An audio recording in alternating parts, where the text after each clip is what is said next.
Bismillahirrahmanirrahim. Qala al-muallifu rahimahullahu ta'ala wa nafa'ana bihi wa bi'ulumihi wa bi asrarihi fid dharaini amin ya rabbal alamin.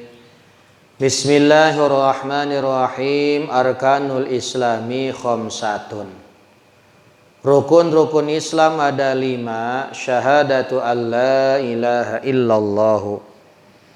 Pertama, bersaksi bahwa sesungguhnya tiada Tuhan selain Allah wa anna Muhammadar Rasulullah, dan bahwasanya Nabi Muhammad sallallahu alaihi wasallam adalah utusan Allah. Wa iqamus sholati, dan mendirikan salat, wa itauz zakati, dan menunaikan zakat. Wa shaumu ramadana, dan puasa di bulan Ramadan, wa hijjul baiti, dan haji ke Baitullah, man istata'a ilaihi sabila, bagi orang yang mampu di dalam perjalanannya. Para jamaah kaum muslimin wal muslimat rahimakumullah, kembali kita melanjutkan pembahasan tentang rukun Islam, di mana rukun Islam jumlahnya ada 5. Yang pertama adalah membaca 2 kalimat syahadat. Yang kedua menunaikan sholat. Yang ketiga adalah menunaikan zakat. Di mana zakat, kata Nabi Shallallahu Alaihi Wasallam dari sahabat Imam Abu Darda, riwayat Imam At-Tabrani, dan sahabat Ibnu Umar, riwayat Imam Baihaqi, di mana Nabi kita mengatakan az-zakatu qantaratul islami. Zakat itu adalah jembatan menuju ketetapan di dalam Islam. Ya. Jadi zakat itu adalah sebagai jembatan kita menuju kesempurnaan di dalam beragama Islam.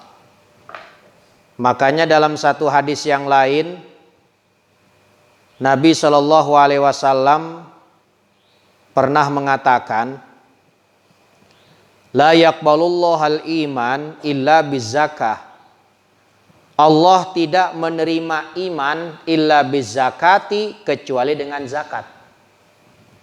Wala imana, dan tidak ada iman yang sempurna illa liman la zakata lahu. Liman wala imana liman la zakata lahu, dan tidak ada iman yang sempurna bagi orang yang tidak berzakat.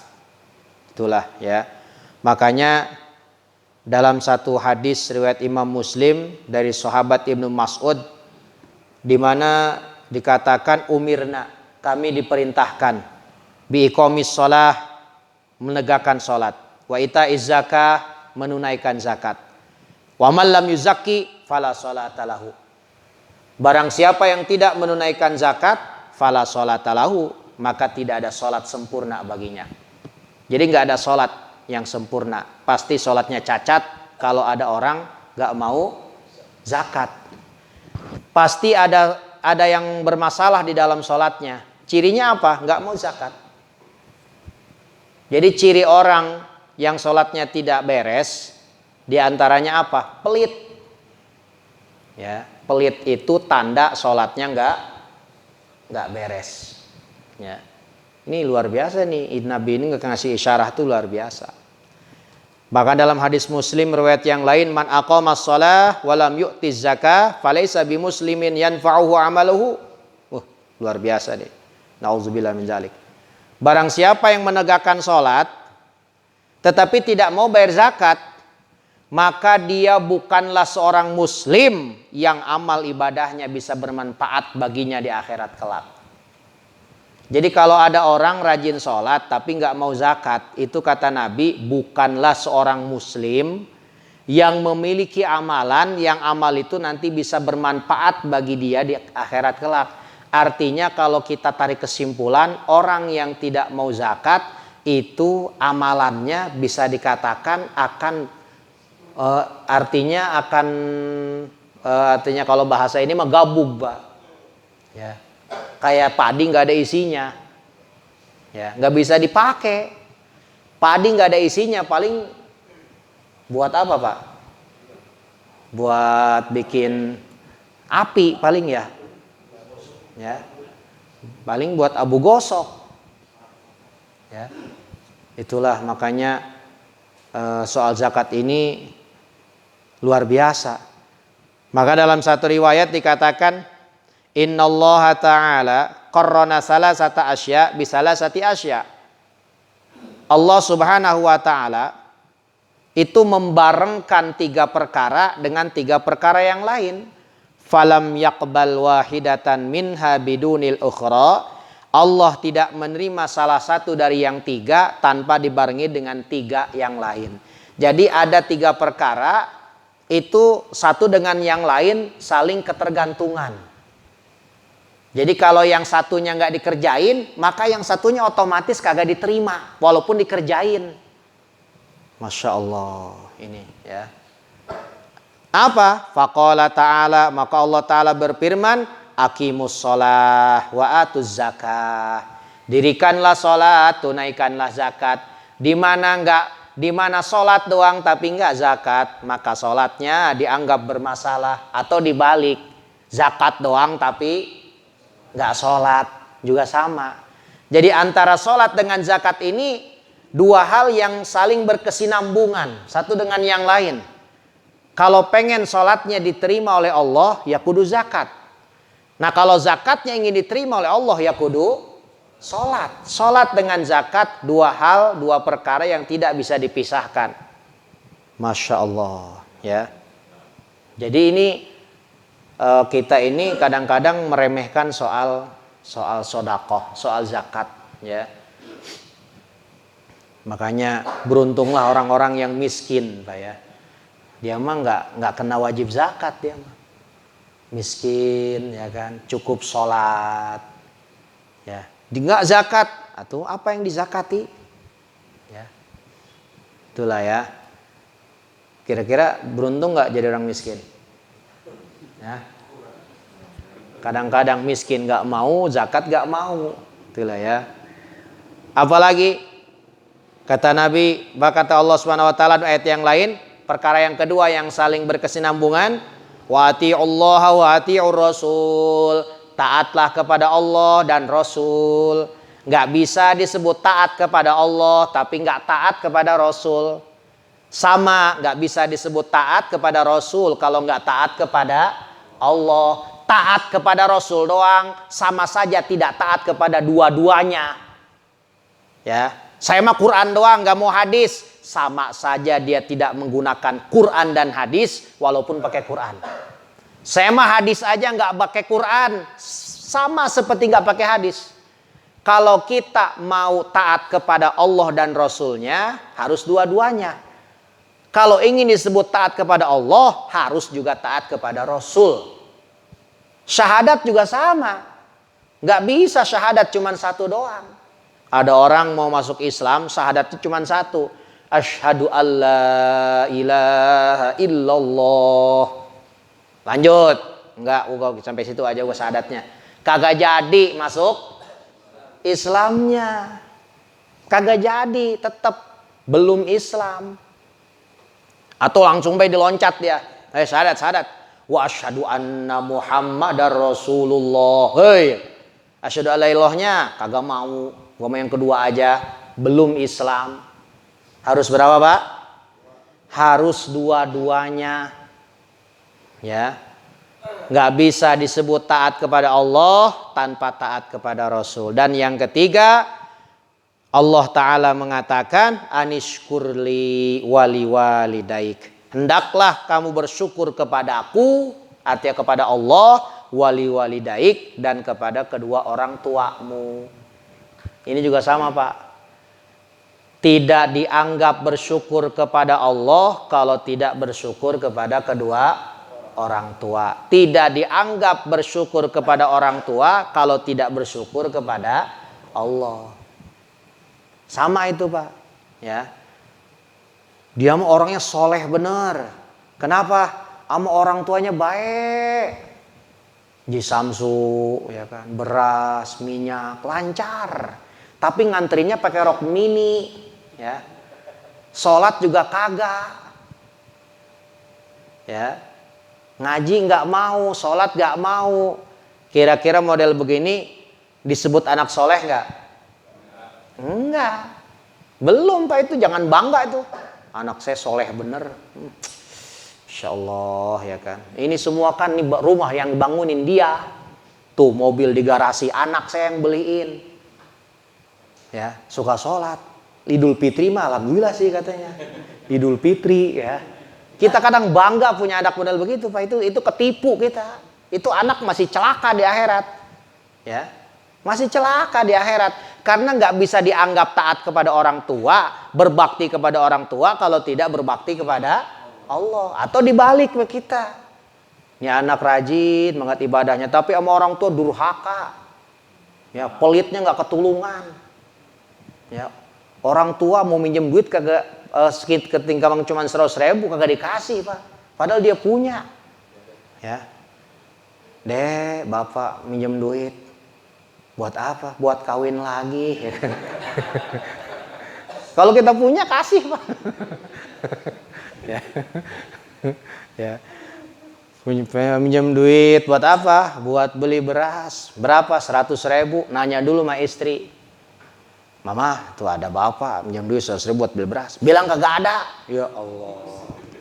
Baca Quran rajin, sholat sunnahnya rajin, ke masjidnya rajin, jamaahnya rajin, amburadul semuanya. Nol semuanya Pak, itu nggak ada apa-apanya. Ya, Masya Allah. Makanya repot itu Pak. Jadi orang benar tuh kata siapa gampang. Jadi orang benar itu susah. Ya, Masya Allah. Ya, banyak-banyak minta kepada Allah. Ya, Allahumma inna nas'alukal huda wa tuqa wal afaf wal ghina. Artinya kita minta petunjuk Allah agar jadikan orang yang benar menurut Allah. Ya, susah itu Pak, ya Allah. Ya, kita mah sama orang tua ngasih lebaran doang, kongguan doang itu juga, rengginang lagi isinya. Ya, pas dibuka jipang, mana udah 2 bulan lagi jipangnya. Ya, udah kagak renyah Pak. Ya. Itulah ya. Jadi jangan bangga kita bisa ahli ibadah tapi sama orang tua kagak bisa nyenengin. Nauzubillah, summa nauzubillah min zalik wa min zalik. Itulah. Jadi 3 perkara saling ketergantungan. Mudah-mudahan kita bisa mengamalkan 3 perkara ini dengan 3 perkara yang lain sehingga kita termasuk orang-orang yang beruntung. Amin ya rabbal alamin. Ya. Jadi itulah zakat itu luar biasa. Bahkan kata Nabi SAW dari Sayyidah Aisyah, ya, riwayat Imam Baihaqi, ma halaka malun fi barrin wala bahrin illa bima'iz zakah.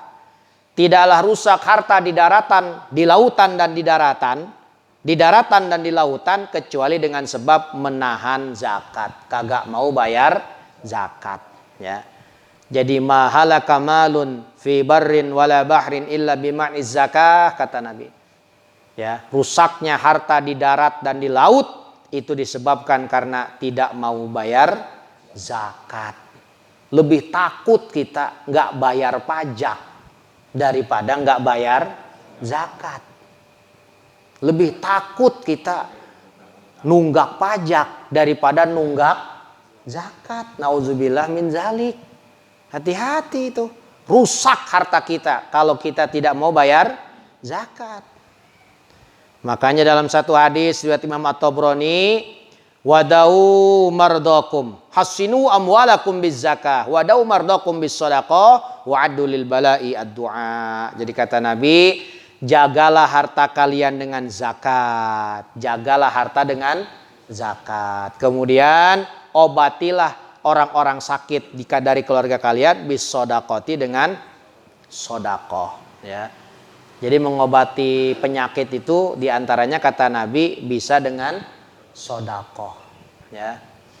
Sodakoh mah semampunya Pak. Ya, Jumatan kita masukin ke kotak itu yang keliling tuh ya. Tutup biar nggak ria, tutup. Ya. Padahal bukan karena takut nggak ria, malu ya. Karena cuman gope ya. Gayanya kayak orang ikhlas gitu ya. Tuh orang sampai ditutup begitu katanya. Padahal ya itulah ya. Nah kita jangan malu Pak, jangan malu gara-gara ngasih sedikit. Itulah ya.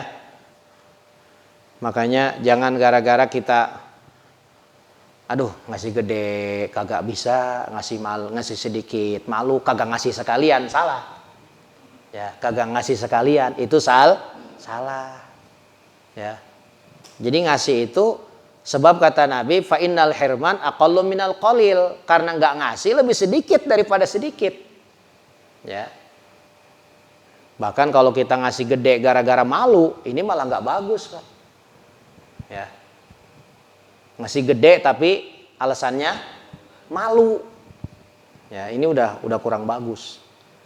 Kemudian wa'addu lil bala'id du'a, siapkanlah doa untuk menghadapi bala bencana. Oh, ini kata Nabi, persiapkan doa, senjata kita bagi umat Islam untuk menghadapi bencana, termasuk sekarang kita yang menghadapi bencana corona. Ya, persiapkan doa, ya. Kita cuma punya satu senjata, Pak. Artinya kita mah tuh alat-alat medis kita mah nggak punya, cuman punya senjata doa. Vaksin belum ketemu, ada ketemu juga kudu setahun, ya kan? Ya senjata kita tinggal doa. Alhamdulillah kian hari yang sembuh makin banyak. Ini kabar berita yang sembuhnya aja udah yang kita hitung, Pak ya. Ya. Yang meninggalnya nggak usah diinget-inget. Yang sembuhnya aja udah. Ya biar kita optimis. Yang sembuh, napas yang meninggalnya matiin pet, ya kan. Itulah ya. Jadi biar optimis. Bahkan kata Nabi sallallahu alaihi wasallam riwayat Imam Bukhari dari sahabat Abu Hurairah, di mana Nabi sallallahu alaihi wasallam pernah mengatakan, man atahullahu malan falam yuaddi zakatahu musilalahu maluhu yaumal qiyamah syuja'an aqra lahu zabibatani yutawwikuhu yaumal qiyamah summa ya'khudhu, ya, bilih zimataihi summa yaqulu ana maluka ana kanzuka. Ya, Masya Allah, na'udzubillah min zalik. Ya. Jadi kata Nabi SAW, kalau ada orang dikasih harta oleh Allah, harta sampai nisab maksudnya Pak, harta itu wajib zakat, ya bukan harta yang gak wajib zakat. Bapak punya mobil 10, wajib zakat gak? Hah? Itu mobil kagak dipakai usaha, taruh aja di rumah. Kagak dipakai usaha, kagak disewain, kagak diapa-apain, ditaruh aja di rumah. Wajib zakat gak? Hah? Wajib. Zakat apa itu namanya? Ya ini kita harus pelajari. Nanti zakat itu jenisnya macam-macam, Pak ya. Enggak semua harta harus dizakati. Ya, kalau pajak ya itu pajak urusan pemerintah.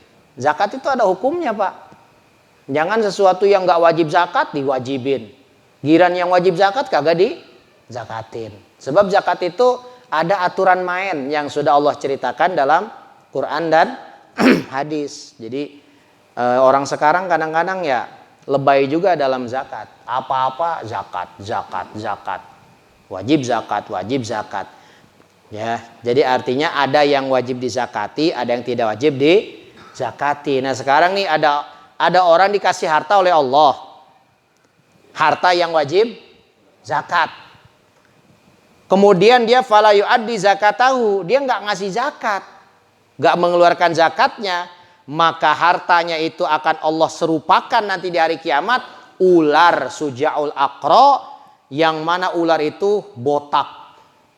Bentuknya botak yang memiliki 2 racun yang akan melilitnya nanti di hari kiamat, kemudian akan menggigitnya. Ya, apa namanya bahasa kalau ular apa namanya? Mematok. Ya, mematok. Matok tanah, Pak. Apa? Ya. Apa? Disantok. Ya. Pokoknya digigit. Ya, digigit ya dengan kedua mulutnya, kemudian sambil ngomong, ini ular. Apa ngomongnya? Ana maluka, ana kanzuka, saya hartamu. Nih, saya simpenanmu. Saya duit yang di ATM-mu. Saya emasmu, saya hewan ternakmu. Saya padimu. Bukan Pak D-mu ya, padi ya. Pak D wajib zakati enggak? Kita punya Pak D 5.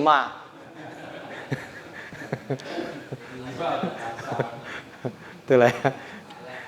Itulah ya. Nah ini itu nanti ngomong ular, Pak. Nih, dulu kamu sayang sama saya. Kok saya? Itu kan harta. Ngumpulin duit sampai ratusan juta di ATM kagak dizakatin. Ayo, di akhirat bakal jadi ular itu. Ya. Emas sengaja diundang ke rumah tahlilan, ya. Ada kali 50 orang emas semua itu, ya. Ya. Nggak apa-apa, itu mah nggak wajib zakat, ya. Maksudnya perhiasan emas, perak yang kita simpen, kecuali yang kita pakai. Jadikan perhiasan istri nggak wajib zakat. Nanti kita bahas, Pak, ya. Jadi artinya kagak wajib zakat, kagak dizakatin sama dia, padahal wajib zakat. Nanti dia akan disiksa oleh ular sambil ngomong, saya adalah hartamu. Sedih kita Pak kalau begitu, Pak. Masya Allah, ya. Ada berapa zakat dari dulu, dari zaman Nabi kita Muhammad SAW sampai sekarang, itu susunan zakat kagak berubah, Pak. Ya, saya ngaji di pondok, saya ngaji di berbagai tempat. Waktu saya mondok lah, di berbagai tempat saya ngaji, ya zakat itu cuma 7. Ya, sekarang aja zakat mulai ada tambahan macam-macam, ya. Di berbagai kitab-kitab fikih saya lihat, bahkan berbagai hadis diceritakan zakat itu cuma 7. Bahkan Habib Munzir almarhum, beliau dengan tegas waktu di TV One mengatakan zakat cuma 7. Ya. Saya nanya ke guru-guru di Cilongok juga bilang zakat ya cuman 7. Di luar 7 nggak wajib zakat. Itulah ya. Yang pertama an-na'amu. Ya. Apa? Hewan ternak. Hewan ternak pun nggak semua hewan ternak, Pak. Cuman onta, sapi, kebo sama kambing atau domba. Kita punya ayam, jutaan ayam kagak wajib zakat. Asal ayamnya kagak dipakai usaha untuk jual. Kita punya ayam. Ini Bapak punya lele nih. Ada kali 2 hektar mah tuh. Tambak lele. Kagak wajib zakat. Nggak ada zakat lele. Cari hadisnya coba mana. Kan kalau sapi kan ada. Nabi nentuin kalau sapi sekian zakatnya ini. Sekarang kalau kita punya lele 200 lele. Zakatnya apa? Mana dalilnya? Kadang kita suka ngebuat-buat, itu dalil, ya. Kagak ada hadis tentang zakat lele, ya. Wayajibu zakatu lele, ya. Kecuali lelenya dijual belikan, nanti beda lagi. Dagang namanya itu mah, dagang mah tetap wajib zakat kalau memang untung nyampe nisab dan haul, ya. Itu yang pertama adalah hewan ternak. Hewan ternak sini kambing, onta, sapi, kebo, ya, domba, itu doang, ya. Kita punya kambing, kita punya burung, kita punya ayam, punya tikus, Bapak di rumah banyak banget, ya misalkan ya, kucing, ya. Artinya kagak wajib dizakati. Kita punya ayam 200 ekor, 1000 ekor bahkan. Kagak dipakai bisnis, cuman punya aja udah di rumah. Iseng, ya. Nah, itu kagak wajib zakat. Yang kedua nakdan, emas perak ataupun mata uang. Uang, ya, uang atau emas perak. Kalau sudah nyampe nisab dan haul wajib zakat. Ya. Sekarang Bapak punya uang kagak nyampe nisab, kagak wajib zakat. Ya. Itulah nanti sebetulnya kalau dibahas secara detail panjang ya. Saya ingin sebutin hanya jenis-jenis zakat dulu. Nanti khusus bab tentang bagaimana zakat emas, zakat perak itu ada bab-bab khusus ya. Itulah ya. Yang jelas emas, perak atau uang, mata uang yang kita simpan itu wajib zakat. Bapak punya uang di ATM, itu kudu dipikirin zakatnya. Punya emas, disimpan di kotak, ya. Itu hati-hati kudu dipikirin zakatnya. Apalagi tijaroh, dagang. Ya, dagang buah, dagang sayuran, dagang termasuk pokoknya usaha, sewa menyewa mobil, ya, kontrakan, pokoknya bisnis, dagang, ya, yang istilahnya ada modal, nanti ada untung, ya, ada rugi, itu namanya dagang. Dagang itu macam-macam, Pak, ya. Gimana kalau upah dagang bukan? Kuli, ya.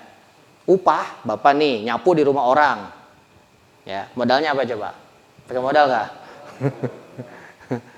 Nyapu di rumah orang sebulan dikasih 500.000, dikumpulin, ya, dikumpulin sama Bapak. Tapi kalau setahun nyampe nisab wajib zakat. Jadi gini sekarang nih, gimana hukum gaji? Kayak kita kerja di pabrik, jadi buruh, jadi karyawan, ya kan, dapat upah, wajib zakat apa enggak? Setahun nanti, ya. Makanya kita dapat gaji nih. Pertama kali dapat gaji tanggal 1 bulan Januari, ya, gaji tanggal 1 bulan Januari. Ingat tuh kita gajian tanggal 9 Januari pertama kali kerja. Nanti tuh tanggal 1 bulan Januari tahun depan kita lihat duit kita, ya. Ternyata duit ini duit yang masih ada, bukan duit yang udah beli beras segala macam. Duit kita nih yang masih ada di ATM, di kotak, termasuk dipinjem sama orang, dijumlah. Ternyata nyampe nisab, wajib zakat. Ya. Bukan zakat tiap bulan. Tiap gajian zakat, tiap gajian zakat, tiap gajian zakat. Ya. Artinya dikiaskan sama buah-buahan, artinya rada aneh, ya. Tapi itulah perbedaan, ya.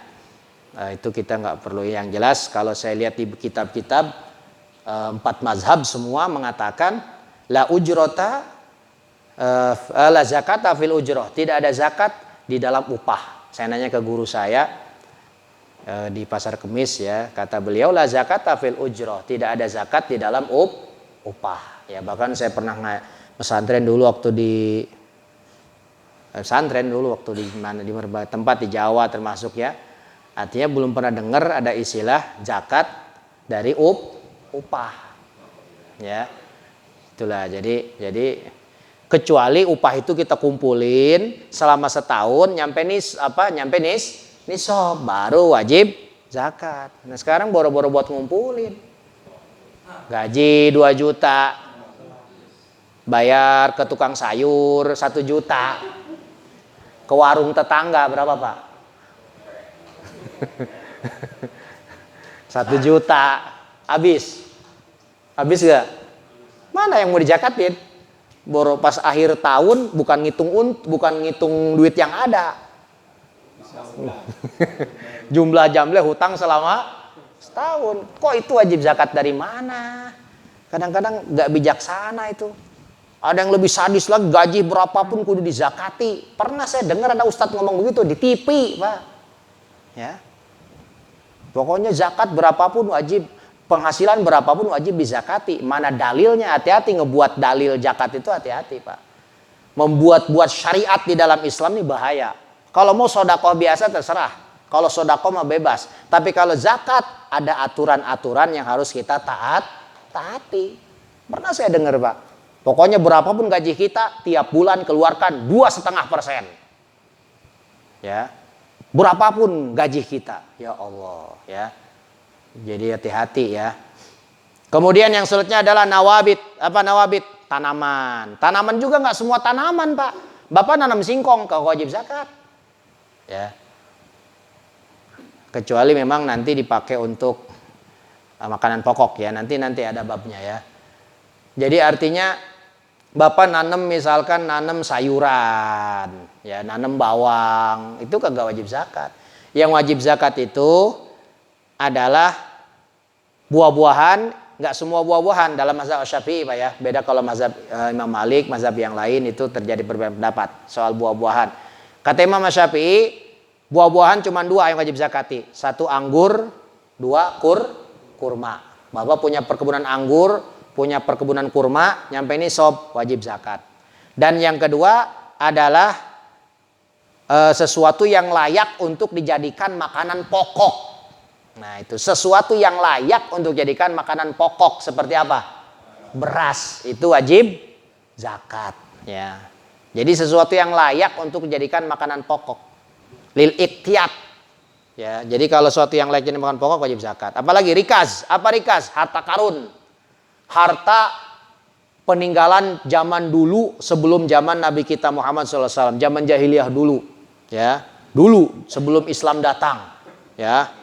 Jadi kita gali-gali, ternyata kita nemu cincin Firaun, ya, ya, ya. Nah itu zakat, ya. Namanya rikaz, jadi harta karun, ya, zaman dulu. Nah yang selanjutnya adalah ma'dan. Apa ma'dan? Hasil tambang dari emas dan perak, ya. Jadi emas perak. Hasil seperti Freeport dan sebagainya itu kan artinya di situ penambangan emas dan perak, di situ ada hitung-hitungan zakatnya. Ya itulah jenis-jenis zakat yang diceritakan di dalam Islam. Tentu untuk rinciannya seperti apa, ini ada bab-bab tertentu ya. Mudah-mudahan kita semuanya dijadikan hamba-hamba Allah yang bisa menjaga kewajiban kita kepada Allah. Dan kita mudah-mudahan diselamatkan oleh Allah Subhanahu wa taala. Amin ya rabbal alamin. Allahumma shalli wa sallim ala